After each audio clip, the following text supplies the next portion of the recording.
JDU के राष्ट्रीय महासचिव का यूपी विधानसभा चुनाव को लेकर बड़ा बयान। बीजेपी से गठबंधन कर उतार सकते हैं उम्मीदवार। भाजपा में मचे घमासान के बाद पहली बार राजद कार्यालय पहुंचे तेज प्रताप। जगदानंद सिंह से ने मुलाकात किए बिना निकले जगदानंद सिंह, पत्रकारों को दी धमकी। जनसंख्या नियंत्रण को लेकर जेडीयू एमएलसी गुलाम रसूल बलियावी का बयान। बिहार में नहीं है जनसंख्या नियंत्रण की कोई समस्या। घंटे भर बारिश में डूब गया मुजफ्फरपुर स्मार्ट सिटी। बदहाल हालात से दुकानदार परेशान, जनप्रतिनिधि भी समस्या से काट रहे कदम। नमस्कार, आप देख रहे हैं डीटीवी भारत, आपके साथ मैं शर्मिला चौहान। खबरों की शुरुआत करेंगे और चलिए सबसे पहले बात करेंगे जेडीयू की। तो बिहार में राजनीतिक गलियारों में लगातार बदलाव देखने को मिल रहा है और जनता दल यूनाइटेड की बात कर लेते हैं। तो जनता दल यूनाइटेड के प्रदेश कार्यालय में राष्ट्रीय पदाधिकारियों की बैठक हुई और 29 अगस्त को राष्ट्रीय परिषद की एक अहम बैठक है। बैठक के बाद जेडीयू के राष्ट्रीय महासचिव केसी त्यागी ने कहा कि बैठक में कई मुद्दों को लेकर चर्चा हुई है। वहीं राष्ट्रीय महासचिव केसी त्यागी ने यह भी कहा कि जो बातें दिल्ली राष्ट्रीय कार्यकारिणी की बैठक में हुई थी, उन्हीं एजेंडों पर मुहर लगाई जाएगी। उत्तर प्रदेश और मिजोरम में विधानसभा के चुनाव होने वाले हैं, जिस पर चर्चा की जाएगी।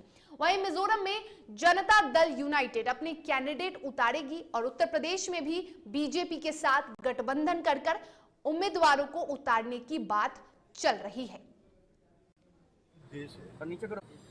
नंबर 2, जो राज्यों में चुनाव होंगे, खासतौर से उत्तर प्रदेश और मणिपुर में पार्टी की इच्छा है उसमें हिस्सा लेने। मणिपुर में अपने बलबूते पे हम चुनाव लड़ना चाहते हैं।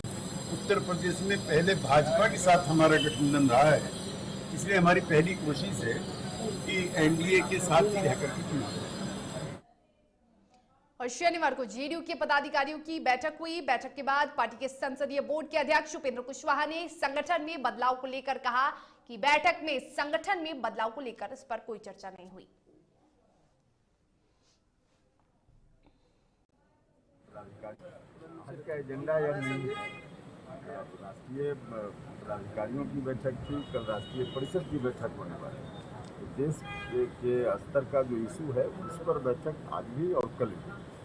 कोई प्रदेश के लिए स्पेसिफिक अलग से आज की बैठक में कोई चर्चा का विषय ही नहीं था। और राजद में घमासान के बाद, राजद में जो घमासान मचा उसके बाद पहली बार तेज प्रताप यादव पार्टी कार्यालय पहुंचे, जहां उन्होंने कई घंटे तक कार्यकर्ताओं से मुलाकात की। वहीं आकाश यादव के लोजपा जाने पर कहा कि लोकतंत्र है, सबको अधिकार है, जिसको जहां जाना है जा सकता है।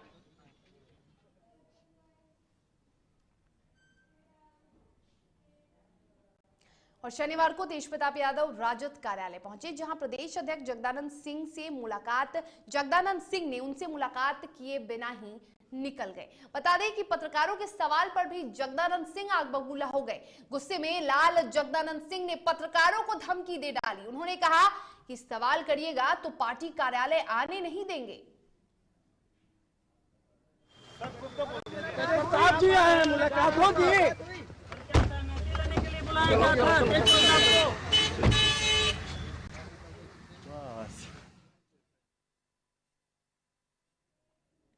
जेडीयू एमएलसी गुलाम रसूल बलियावी ने जनसंख्या नियंत्रण को लेकर कहा कि बिहार के लिए जनसंख्या नियंत्रण कोई समस्या नहीं है।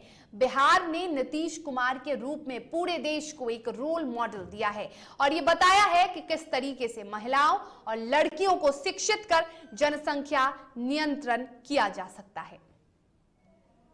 कुमार जी ने, कुमार बबलू ने कहा कि तालिबान जैसी स्थिति हो जाएगी अगर जनसंख्या नियंत्रण नहीं हुआ। तो क्या लगता है कि हमें हिंदुस्तान से मतलब है, विदेशों से नहीं। सर, क्या जनसंख्या नियंत्रण है बिहार में और देश में? पूरे देश में जनसंख्या नियंत्रण का रोल मॉडल अगर किसी ने दिया है तो हमारे नेता श्री नीतीश कुमार जी ने दिया है। बेटियों को शिक्षित कर दो, जनसंख्या खुद ब खुद नियंत्रण में आ जाएगी। बिहार में बीजेपी नेता ऐसा क्यों बोल रहे हैं? अब वो बताएंगे क्यों बोल रहे हैं। देश में जनसंख्या नियंत्रण में ये मानते हैं? देश में बिहार से शुरुआत हुई है, बेटियां शिक्षित होते जा रही हैं, नियंत्रण होते जा रहा है। इसी फार्मूले पर आज नहीं कल सबको अमल करना होगा। जेडीयू विधायक गोपाल मंडल के कुछ दिनों पहले तक तेवर तल्ख थे। पहले डिप्टी सीएम, फिर पंचायती राज मंत्री पर विवादित बयान दिया। जेडीयू के शीर्ष नेतृत्व से जब उन्हें फटकार मिली तब गोपाल मंडल के तेवर बेहद नर्म हो चुके हैं। गोपाल मंडल ने तारकिशोर प्रसाद को आई लव यू कह दिया है। वहीं जब तारकिशोर प्रसाद से इस पर सवाल किया गया तो उन्होंने हंसकर इसका जवाब दिया और कहा कि मैं तो पूरे बिहार की जनता से प्यार करता हूं और पूरे बिहार की जनता मुझसे प्यार करती है।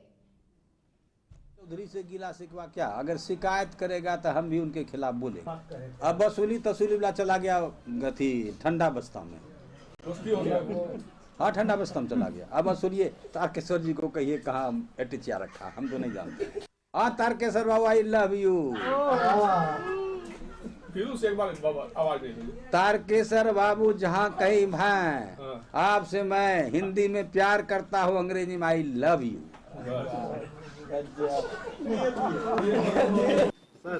सर कुछ तो बोल दीजिए सर हिंदी और इंग्लिश दोनों में कहा सर।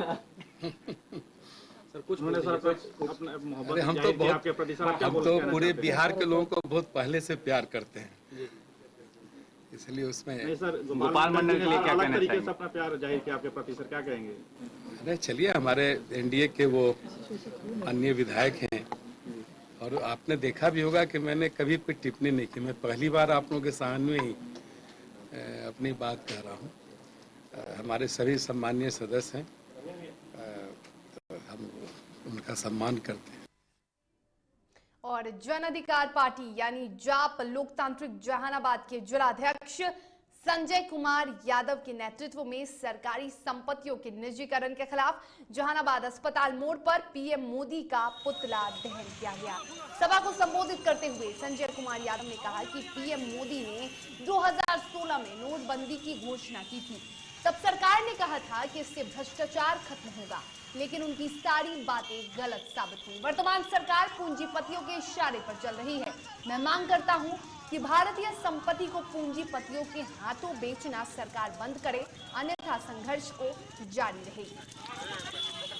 जिस प्रकार से किसी परिवार का जो है रुपया पैसा कम जाता है तो अपना खेत या पत्नी के जेवर को जो है बंधी के रखता है, बंधी के रख के जो है ये करता है। तो हम देश के प्रधानमंत्री से पूछना चाहते हैं कि आप हमको बताने का काम कीजिए कि हमारे देश का जो है 7 वर्षों में हाल कहाँ पहुँचा दिया है, जिससे कि हमारे राष्ट्रीय संपत्ति को बंधक रखना पड़ रहा। और लखीसराय के डीएम संजय कुमार से डीटीवी भारत ने खास बातचीत की। बातचीत में पंचायत चुनाव के मद्देनजर उन्होंने कहा कि लखीसराय जिले में तीसरे चरण से लेकर 10वें चरण तक मतदान की प्रक्रिया होगी। वहीं चुनाव के अगले दिन मतगणना की जाएगी। जिला प्रशासन पूरी मुस्तैदी के साथ आदर्श आचार संहिता को लागू करते हुए निष्पक्षता के पंचायत चुनाव कराने को लेकर कटिबद्ध है। विधानसभा चुनाव से पहले जिन लोगों का आर्म्स का सत्यापन हो चुका है, उन लोगों का पुनः दोबारा स्थापित किया जाए। डीएम संजय कुमार सिंह ने खास बातचीत में बड़ा ऐलान किया कि जिस जिस प्रखंड में चुनाव होंगे, उस प्रखंड से आपराधिक प्रवृत्ति के लोगों को प्रखंड से बाहर किया जाएगा। चुनाव आयोग से लेकर राज्य सरकार से लेकर जिला प्रशासन पूरी चुनावी तैयारी के मोड में आ चुकी है। इस बीच मैं बात करने आया हूं लखीसराय के जिला पदाधिकारी संजय कुमार सिंह से। सर, कितने चरणों में लखीसराय जिला में पंचायत चुनाव होंगे? लखीसराय जिला में कुल 8 चरणों में चुनाव हो रहे हैं और लखीसराय जिला के अंतर्गत कुल 7 प्रखंड हैं। सभी प्रखंडों में अलग अलग चरण में चुनाव हो रहे हैं, सिवाय सूर्यगढ़ा जो कि बड़ा प्रखंड है। वहाँ पे हमारे टोटल 24 पंचायत है, तो वहाँ पे हम लोगों को 2 चरणों में। तो हमारा जो पहला चरण शुरू होगा वो एक्चुअली तीसरे चरण से, राज्य में जो तीसरा चरण है जिसको 8 अक्टूबर से जो शुरू हो रहा है, उस समय से लेकर के 10वें चरण तक हम लोगों के यहाँ लखीसराय में 8 दिसंबर तक चुनाव। तो हम लोग सब सर, आदर्श आचार संहिता लागू हो चुकी है सर। बहुत सा अपराधी प्रवृत्ति के लोग इस बार चुनाव लड़ने का मन बना चुके हैं, वो चुनाव मैदान में आएंगे। उस पर जिला प्रशासन का कानूनी डंडा कैसा चलेगा, क्या प्रक्रिया रहेगा? देखिए, इसमें हम लोग तो सबसे पहले हम लोग जो है ना बॉन्ड लेते हैं 107 के तहत, 116 के तहत हम लोग जो है बाउंड डाउन उनको करते हैं और उसके बाद हम लोग CCA 3 के तहत भी कार्रवाई करते हैं। जहाँ ज़रूरत है कि अगर हमको लग रहा है कि वो चुनाव में कोई गड़बड़ी करेंगे, उनको हम लोग आदेश के माध्यम से जहाँ चुनाव होता रहेगा उस प्रखंड से हम लोग बाहर कर देंगे। एक प्रकार से आप ये समझें कि जो आपराधिक किस्म के व्यक्ति हैं उनकी पहचान बहुत गंभीरता से की जाएगी और हम लोगों के द्वारा अब आर्म्स का भी वेरिफिकेशन कराया जाएगा। जितने भी आर्म्स हैं, यद्यपि वो विधानसभा चुनाव के पहले कराया जा चुका है, फिर भी हम लोग दोबारा इसको कराएंगे और एक जितने भी इस तरीके के आपराधिक किस्म के लोग हैं जिनके खिलाफ कोई भी वारंट होगा, उस वारंट का क्रियान्वयन भी हम लोग कराने की कार्रवाई। ये थे लखीसराय के जिलाधिकारी संजय कुमार सिंह। इनका स्पष्ट मानना है कि पंचायत चुनाव पूरी अच्छे तरीका से होगा, पूरा गाइडलाइन का पालन किया जाएगा, आदर्श आचार संहिता का अच्छी तरीके से लागू किए जाएंगे और खासकर जो अपराधी प्रवृत्ति के व्यक्ति हैं, जो मन बना चुके हैं कि चुनाव लड़ना है, उनके ऊपर कानूनी डंडा पूरी तरह से चलाया जाएगा। सरफराज आलम, DTV भारत, लखीसराय। खबरों के सफर में वक्त हो चला एक छोटी सी ब्रेक का। ब्रेक के बाद खबरों के साथ जल्द हाजिर होंगे।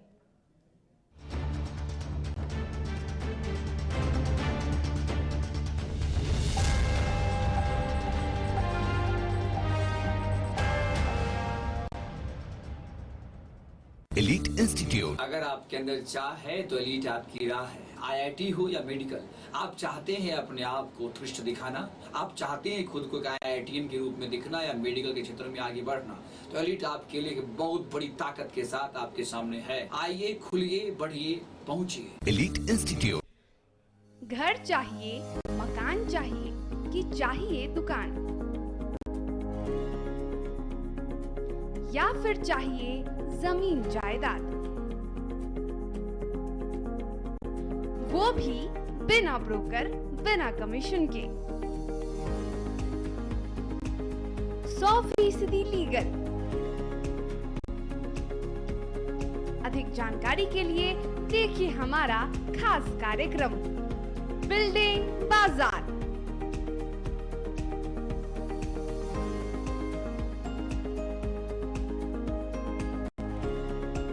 Finance expert engineer Madan Gupta के साथ सिर्फ DTV भारत पर, शनिवार और रविवार रात 8:30 बजे।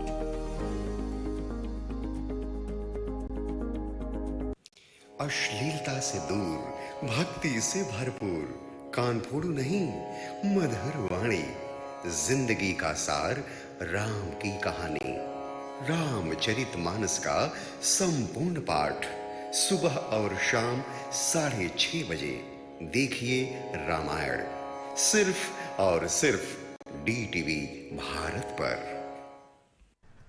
दादी, इतने सारे पापड़ बन गए, क्या करे? कच्चा पापड़, पक्का पापड़, एक्स्ट्रा पापड़, इंस्टा पापड़, टक्कर दादी के छत का पापड़ विद ऑनलाइन प्रेजेंस बन गया धाकड़। फोन पे करके ऑर्डर ही ऑर्डर, सब वाह हो गए इसको खाकर। कच्चा पापड़, पक्का पापड़, चंडीगढ़ टू चेन्नई बढ़िया सापड़। कच्चा पापड़, पक्का पापड़, एक्स्ट्रा पापड़, इंस्टा पापड़। बिजनेस बढ़ाओ इंडिया के फास्टेस्ट 4G के साथ, स्पीड से बढ़ो विद V GigaNet। और ये रहा आपका बर्थडे गिफ्ट। पापा, बेटा ये कैसा है? ये दुनिया क्यों न समझे, मेरी दुनिया बदल गई।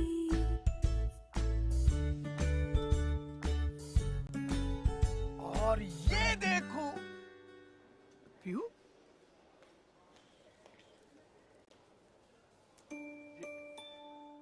पीहू,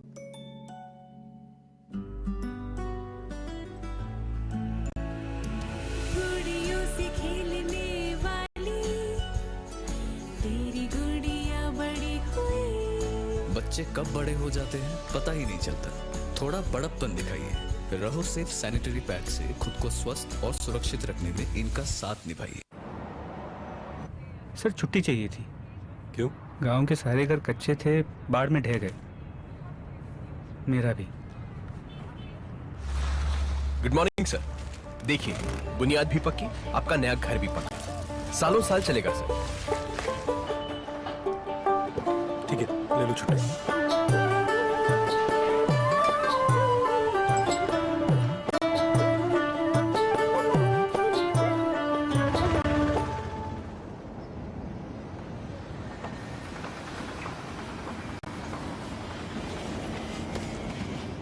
हो गया घर पक्का।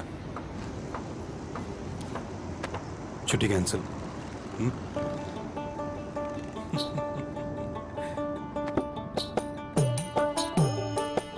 सच्ची खुशी वही होती है जिसकी बुनियाद दूसरों की खुशी में हो। कोणार्क, खुशियों की बुनियाद। अबे गुड्डू ठीक से लगाओ बे, रिश्तेदार आएंगे तो उनको लगना चाहिए ना कि इस घर में हमारे चंदा का कितना मान सम्मान है और आज हम और हमारा परिवार कितना खुश है। हाँ हम तो आपको बताने ही भूल गए, हमारी चंदा इतने सालों बाद गाभन हुई है। हाँ और पहले जो दो खाए ना तो स्वस्थ और तंदुरुस्त कैसे रहेगी। भला हो मधुसूदन गोल्ड पशु आहार का, जिसके देने से हमारी चंदा गाभन हुई और उसको एक रिष्ट पुष्ट बच्चा हुआ। हाँ अगर आप भी अपने पशुओं से करते हैं प्यार तो उन्हें दीजिए सिर्फ और सिर्फ मधुसूदन गोल्ड पशु आहार। भाग खुल जाएंगे।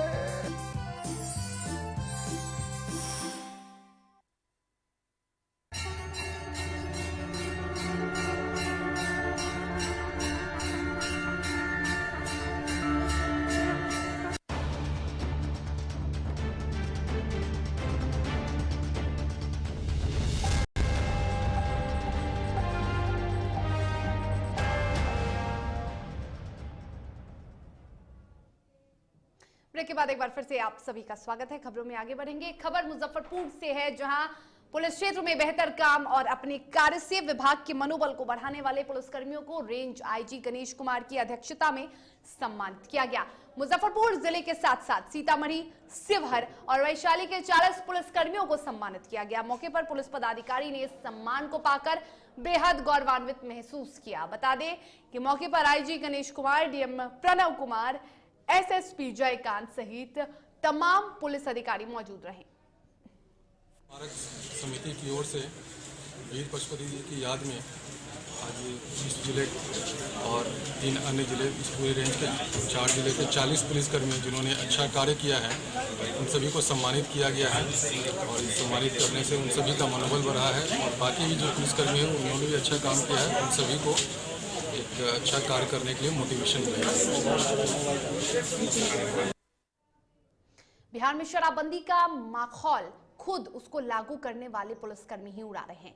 अक्सर शराब पीते पुलिस वालों का वीडियो वायरल हो रहा है। ताजा मामला बिहार के गया का है, जहां बीच सड़क पर विष्णुपद मंदिर दर्शन करने जा रहे नेपाल से आए एक साधु को नशे की हालत में पुलिस जीप ने रौंद डाला। घटना गया शहर के अति व्यस्त इलाके राय काशीनाथ मोड़ की है। घायल अवस्था में साधु को मगध मेडिकल कॉलेज और अस्पताल में भर्ती कराया गया। ड्राइवर को लोगों ने पकड़कर सिविल लाइंस पुलिस को सौंप दिया। नहीं घटना कैसे हुई, कैसे कहाँ से आ रहा था वो? घटना बाबा वहाँ पर खड़ा था, उसके बाद ही इधर से गया और डायरेक्ट धक्का मार दिया। बॉल में गाड़ी अभी टकरा हुआ है, लगा हुआ है गाड़ी। थोड़ा सा देखिए क्या ड्राइवर बाबा काम जमीन बैठे हुए थे, वहीं पर खड़ा थे या टोटो के आश्रम में खड़ा था या ऑटो के आश्रम में। ड्राइवर क्या स्थिति में था? ड्राइवर पूरा खून निशा में था। औरंगाबाद ओबड़ा प्रखंड के मानिकपुर गांव में हीरा बोरिंग के समीप पुनपुन नदी के किनारे एक विवाहिता के शव मिलने से सनसनी फैल गई। शव मिलने के सूचना घटनास्थल के पास ग्रामीणों की भीड़ जुट गई। बता दें कि मृतका की पहचान गांव के ही रामजीत पासवान की 21 साल की पुत्री प्रमीला कुमारी के रूप में हुई है। स्थानीय लोगों ने इसकी सूचना ओबड़ा थाना पुलिस को दी। सूचना मिलते ही पुलिस ने ग्रामीणों के सहयोग से शव को पोस्टमार्टम के लिए औरंगाबाद भेज दिया। जैसे ये लड़की 11 बजे रात को घर से निकली। घर से निकलने के बाद हम लोग रात में पता चला, हम लोग उसको खोजबीन शुरू कर दिए। 2-3 दिन खोजबीन करने के बाद हम लोग को पता चला कि मानिकपुर का एक लड़का है, उसके साथ प्रेम प्रसंग का कुछ ऐसा मामला पता लगा। हम लोग उसके घर पे गए, उसको टॉर्चर किए, मगर वो लड़का गच नहीं रहा था। फिर उसके गार्जियन वगैरह उसे कुछ गाँव वालों को पकड़ा। उसके बाद हमने उसके मोबाइल लिया, उसके मोबाइल में नंबर मिला। और किसका नंबर मिला? वो लड़की का, उसके लड़की का नंबर मिला। तो फिर हम लोग उधर और अगल बगल खोजबीन किए। फिर शाम को हम लोग को पता चला कि लड़की एक उधर लाश टांगा हुआ है। दरभंगा के बहादुरपुर थाने की गाड़ी अनियंत्रित होकर सड़क किनारे पानी से भरे गड्ढे में पलट गई। चालक किसी तरह जान बचाकर पानी से बाहर निकला। सभी सवार पुलिसकर्मी सुरक्षित बच निकले। कुछ समय बाद पुलिस ने जेसीबी मंगवाकर जीप को गड्ढे से बाहर निकाला और थाना परिसर में लगाया। पलटा है हमारे बहादुरपुर थाना के जो ड्राइवर साहब है, तो पुलिस लाइन जो है सो ले जा रहे थे गाड़ी ठीक करवाने के लिए। ब्रेक जो है सो फेल कर गया है, इसी क्रम में जो है सो गाड़ी ढुलक गया। कौन थाना का है गाड़ी? बहादुरपुर थाना का। इसमें गाड़ी में कितने पदाधिकारी सवार थे? कोई नहीं था, खाली ड्राइवर साहब ले जा रहे थे। पुलिस पटना एयरपोर्ट पर बड़ा हादसा होते होते बचा। जब इंडिगो की फ्लाइट पटना से दिल्ली के लिए उड़ान भरी तो विमान से एक पक्षी टकरा गया, जिससे विमान के इंजन के 3 ब्लेड टूट गए। तत्काल पायलट ने पटना एटीसी से संपर्क साधा, तुरंत लैंडिंग की अनुमति मांगी। उड़ान भरने के ठीक 10 मिनट बाद विमान की आपात लैंडिंग कराई गई। हादसे में हालांकि सभी यात्री सुरक्षित हैं, लेकिन हादसे के वक्त यात्रीगण काफी डर गए थे। बाद में दूसरी फ्लाइट से उन्हें दिल्ली भेजा गया।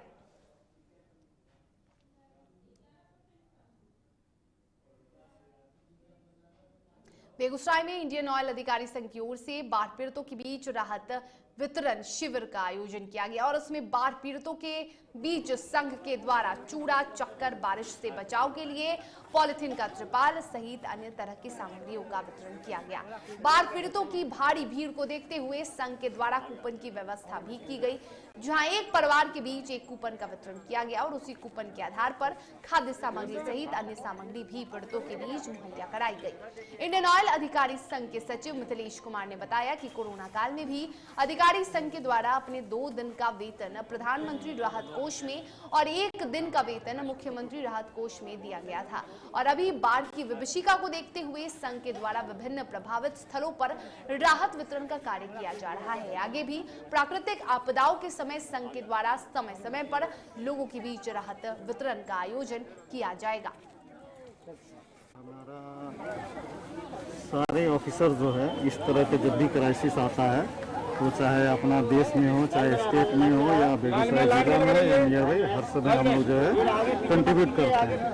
ये लास्ट ईयर हम लोग कोरोना में 2 डेज सैलरी जो है पीएम रिलीफ फंड में दिया था, 1 डे का सैलरी सीएम रिलीफ फंड में। इस बार हम लोगों ने सोचा कि हम लोग डायरेक्ट जो है जो बाढ़ पीड़ित लोग हैं हमारे नियर बाई रिफाइनरी में बहुत सारे लोग जो है कॉन्ट्रैक्ट लेबर्स हैं, सुपरवाइजर्स हैं, छोटे मोटे कॉन्ट्रैक्टर हैं, उन लोगों के लिए हमने सोचा कि इस बार डायरेक्टली हम लोग थोड़ी सी मेहनत करनी पड़ रही है, लेकिन डायरेक्ट हम लोग अफेक्टेड पीपल को जो है हम लोग राहत सामग्री दे रहे हैं।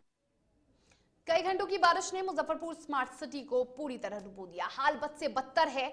दुकानदारों का कहना है कि ग्राहक नहीं आ रहे हैं। हमेशा की तरह इसी स्थिति बनी हुई है, हमेशा इसी तरह की स्थिति बनी रहती है।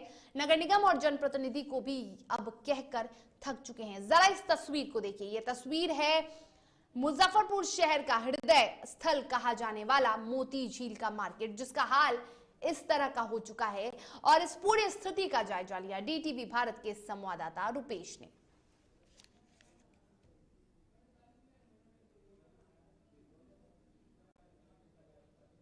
स्थिति है, कुछ बोला नहीं जा सकता इस बारे में। मतलब हमेशा इसी तरह का जो होता है क्या? चल जमा पानी झेल ही रहे हैं, 1 महीना हो गया। मतलब पानी निकलने से पहले आ जाती है पानी? कैसे आप लोग पानी नहीं निकालते हैं? निकलता है, पंप लगा के देख रहे हैं, पंप लगा हुआ है खुद से ना, मोटर लगा देते हैं, निकलता है पानी। और पटना पुलिस ने एक ऐसे गिरोह का भंडाफोड़ किया है जो मोबाइल फोन चुराकर उसे नया करके OLX पर बेच देता है। उन्होंने इसके लिए एक क्राइम स्टार्टअप शुरू किया था। चेन स्नैचिंग करके इसके जरिए कई तार को जोड़ते हुए जो खुद का क्राइम स्टार्टअप शुरू किया था। हैरान करने वाली बात यह है कि गिरफ्तार छात्रों में 2 कंकड़बाग के बड़े निजी स्कूल के स्टूडेंट हैं और एक कॉलेज ऑफ कॉमर्स का छात्र शामिल है, जिसे कंकड़बाग थाना क्षेत्र से पुलिस ने गिरफ्तार किया है। गिरफ्तार 3 छात्रों ने अपना जुर्म भी कबूला है। उनके पास से दर्जनों मोबाइल फोन, एक फर्जी bill, mobile phone packing plastic, 2 फर्जी नंबर प्लेट, कंपनी के डुप्लीकेट चार्जर और ईयरफोन, कंपनी के एक डुप्लीकेट मोबाइल कवर, एटीएम समेत कई सामान बरामद किए गए। इन तीनों की गिरफ्तारी पटना पुलिस द्वारा मास्टरमाइंड चेन स्नैचर सूरज की गिरफ्तारी के बाद हुई है। तीनों के खिलाफ कंकड़बाग थाना में मामला दर्ज कर दिया गया है।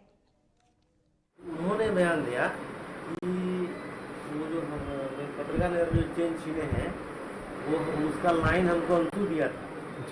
अंशु 3 दिन 4 दिन उसको वॉच किया और फिर हमको इन्वाइट किया कि एक आदमी बहुत मोटा सोना का चेन पहन के जाता आता है, अभी रहता है अपार्टमेंट में। उस दिन जिस दिन भी छीना उस दिन भी अंशु उनको कॉल किया तो यहाँ पर शिकार बैठा हुआ है, तो क्योंकि सुबह पकड़ा गया। सरायकेला पुलिस ने अवैध तरीके से मवेशियों को 5 अलग अलग ट्रकों में भरकर ले जाने के दौरान शुक्रवार रात को ट्रकों को जब्त करने में सफलता प्राप्त की। ये सभी ट्रक उत्तर प्रदेश से चलकर सरायकेला जिला में प्रवेश कर चुके थे। तभी पुलिस को ये गुप्त सूचना मिली और उसके आधार पर पुलिस ने कार्रवाई की। प्राप्त जानकारी के अनुसार कपाली थाना क्षेत्र अंतर्गत पूडी सिली गांव के पास जिला पुलिस को गुप्त सूचना प्राप्त हुई थी कि 5 ट्रक में मवेशियों को भरकर अवैध तरीके से ले जाया जा रहा है, जिसके बाद सरायकेला एसपी आनंद प्रकाश के निर्देश पर कपाली, चांडिल और कांगड़ा पुलिस की विशेष टीम ने ट्रक को पकड़ा।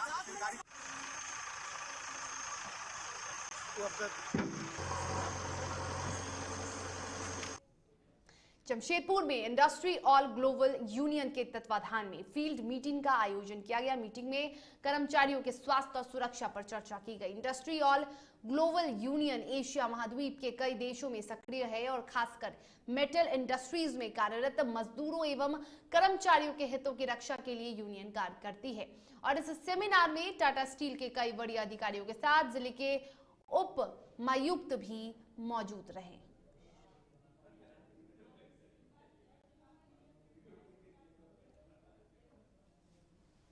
कुछ 140 देश में इसका शाखा है और हमारा जो INTUC है उसका एक जो बहुत सारे यूनियन है जो एफिलिएटेड है, उनसे एफिलेशन लिए हैं, उनको एफिलेशन देते हैं। तो अपूर्वा मैम है जो साउथ एशिया से, जो पाकिस्तान, इंडिया, बांग्लादेश, श्रीलंका, नेपाल, वो सब पूरा एरिया देखती है। तो उनके द्वारा ही आयोजन किया गया। अगर पीछे में देखा जाए तो वही। और इसी के साथ खबरों के सफर में फिलहाल इतना ही। तब तक के लिए मुझे दीजिए इजाजत और आप देखते रहिए DTV भारत। नमस्कार।